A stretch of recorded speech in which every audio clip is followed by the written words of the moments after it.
Hello, folks. Welcome to Kudlow. I'm Larry Kudlow. So, as you probably know by now, Manhattan District Attorney Alvin Bragg canceled the grand jury meeting that was scheduled to take place today in New York, that was expected to hear from at least one additional witness, and many thought would announce an indictment of former President Donald Trump. Now, Bragg, of course, a renegade, left-wing radical DA, the author of No Bail, No Jail, Soft on Crime Policies in New York, backed by the far-left George Soros. Now, Trump rival Governor Ron DeSantis, even he said Monday that Bragg and others like him, quote, have weaponized their office to impose a political agenda on society at the expense of the rule of law and public safety. Another potential Trump rivalry for the GOP nomination, former Vice President Mike Pence called it, quote, politically charged prosecution. Constitutional legal scholar Jonathan Turley called the allegations concerning Stormy Daniels legally pathetic. The Wall Street Journal editorial board, which has been highly critical of Mr. Trump's post-presidency, said it's impossible to overstate Bragg's bad judgment. I myself on Monday referred to it as a zombie case and an abuse of power. Now, why has Mr. Bragg, who was overcome by the Trump derangement syndrome, canceled today's grand jury hearing? Well, nobody knows for sure, I guess, but one could wildly speculate that Bragg has no case.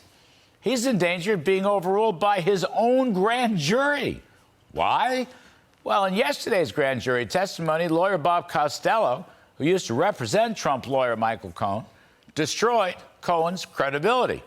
Cohen, of course, already a convicted perjurer, he and Costello told the grand jury that DA Bragg withheld important email evidence that would have destroyed the idea that Cohen is representing Trump with respect to payments to Stormy Daniels or anything else to do with Stormy Daniels.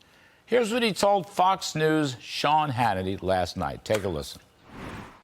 So I have to ask you now, do you have anything on Donald Trump?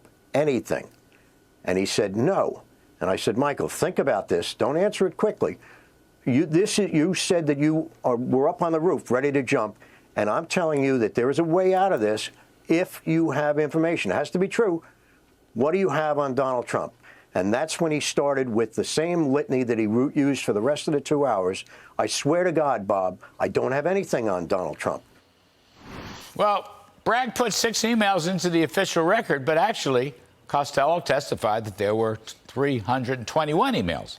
And they show the story Cohen's telling now to the jury is completely different from what he told Costello years ago. In fact, there's strong reason to believe that Cohen was acting on his own, not representing Trump. Cohen took out a home equity loan to pay off Stormy Daniels. Cohen worked out a deal with Daniels' lawyer, according to Costello. Cohen wanted everything to be secret. Didn't want his own wife to know. Didn't want Melania to know. He just went ahead and did it. Now, folks, I'm not in the courtroom. I don't know what's absolutely true or not true. I'm just telling you what Mr. Costello told Tucker Carlson on TV Monday night, and told Sean Hannity, and told John Catsimatidis on radio last night. But with 315 emails missing from the official record, well, a well-respected lawyer like Costello, you got to wonder if Costello's story is correct. Cohen's story, on the other hand, is another lie. And Alvin Bragg doesn't have a thing on Donald Trump. Fox News Digital is reporting major dissension within the DA's office. One source claimed Bragg is having trouble convincing the grand jury on potential charges due to the weakness of the case. Sources told Fox News it remains a real chance that Bragg does not choose to indict the former president. Look, I'm just reporting this, folks. You're going to make up your own mind. But I'll say this would not be the first time the far left has ginned up a lot of baloney about Donald Trump. Russia, Russia, Russia, hoax, hoax, hoax, Steele dossier, Mueller report, Zelensky's phone call. All these phony charges unproven in courts or Congress.